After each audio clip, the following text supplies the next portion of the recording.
কি গো করিম মিয়া, গিন্নিরে কি আর্জেন্টিনা পাঠাইছিলা নাকি আর্জেন্টিনাতে মেসি তোমার বাড়ি যাইছেন? কিরম কথা কইলে তুমি এটা ভাই? এই খারাও খারাও, কি কইলো বুঝলাম না। কি গো করিম মিয়া, আমি তো জানতাম তোমার একটা ফুলা আছে, ফুলা যেটা আর্জেন্টিনার টানছ এটা তো জানতাম না। কে আর্জেন্টিনাতে পোলা আনছি?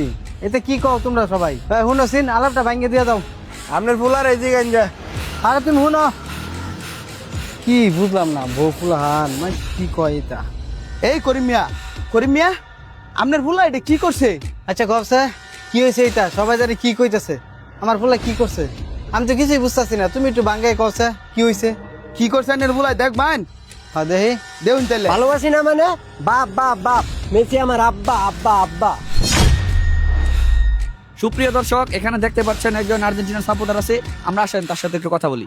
ভাই, আপনি আর্জেন্টিনার জার্সি পরে আছেন, ভাই আপনি মেসিকে কতটা ভালোবাসেন? ভালোবাসি না মানে বাপ বাপ বাপ, মেসি আমার আব্বা আব্বা আব্বা। তাহলে আপনি আপনার বাবার থেকে মেসিকে বেশি ভালোবাসেন? কি এর মেয়ে নিজের আব্বা?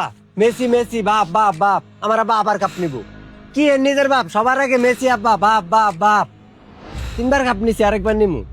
আইনের ভুলা যে কাম করছে মানছে তো এটা ওইটা কবই। আমনের বাপ থুইয়া আরেক দেশের আরেক বেটারে যে বাপ বানাই দিছে। কি ভুলা আম জন্ম দিছুন? কোন আসি বুঝলাম। মানুষ কি আর আমার এইটা ওইটা কইতাছে? আমার বোন নামে, আমার ফুতের নামে ওরে ফাইয়াল হই। এই দোকানটা একটু দেখিস, আমি আইতাছি। এই খারো, তোরে তো আমি বিরছে যাচ্ছি। এতে কি কইছ মোবাইল? কি কইছি আব্বা? বুঝতাছি না তো কিছু। মেসিরে তুই আব্বা ডাকছর কে? মান সম্মান আমার আর নাই। ও, ওটা তো আমি আবেগে ঠালাই কইছিলাম, এটা তুমি ধরতাছ? কেমনি করিস আষ্টল? তার মধ্যে মানছে কতজনে কত কথা কইতাছে, ফ্যামিলি লইয়া কথা কইতাছে। তুই আমার মান সম্মান তুলি না। কত কষ্ট করে আমি তোর বড় করছি, এই দিন দেউনের লেগা। আব্বা আমি আসলে এরকম করে চিন্তা করছি না, আমি বাইরে লবার লেগে কয়ে দিছি। এবারে আমরা কি সাপোর্ট করি না? আমরা মেরাডোনার আমলতে আর্জেন্টিনা সাপোর্ট করি। তাই কি বাপ বানে হালাই লাগবো আরেক লোকের?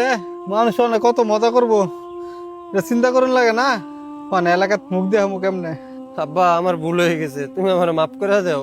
বিষয়টা এত হয়ে যাবো আমি বুঝি নাই।